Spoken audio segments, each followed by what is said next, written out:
Las jarchas son unos poemas orales que tienen una gran importancia, ya que son los primeros testimonios de lengua castellana que se dan en la literatura. Curiosamente, están dentro de un poema árabe llamado Moaxaja y aparecen al final en una breve estrofa de 2 a 4 versos. El tema siempre es el mismo. Es un tema amoroso en el que una mujer habla con su madre, su hermana o sus amigas, lamentándose normalmente de la ausencia del amado, al que llama Habib.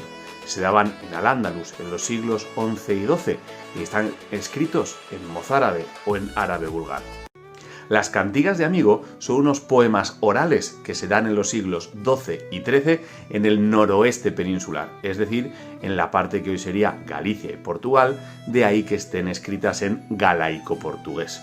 El tema es muy parecido al de las jarchas, es decir, el de una mujer que habla habitualmente con su madre o sus hermanas y que se lamenta de la ausencia o la pérdida del amado, que en muchos casos se fue por el mar a navegar o a la guerra quizás, y de ahí que la naturaleza y el mar esté muy presente, como en la cantiga de Amigo de Martín Codax, Ondas do Mar do Vigo, que es probablemente la más conocida de todas ellas.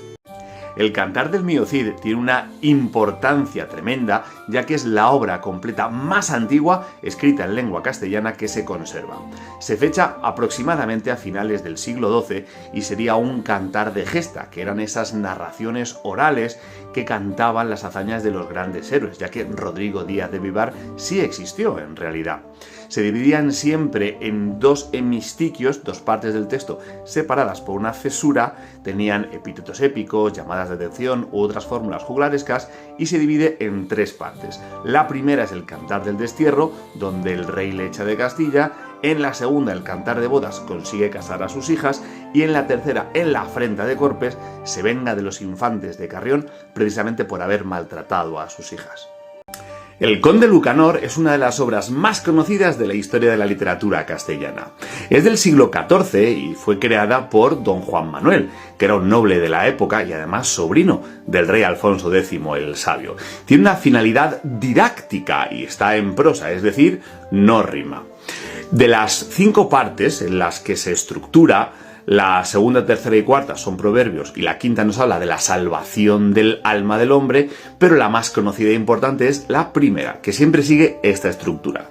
El conde Lucanor le cuenta un problema a su consejero Patronio. Este le cuenta un cuento, es decir, un ejemplo de la época para un caso parecido. Al final el conde Lucanor lo aplica a su vida y al final don Juan Manuel resume todo en 2 versos con un pareado.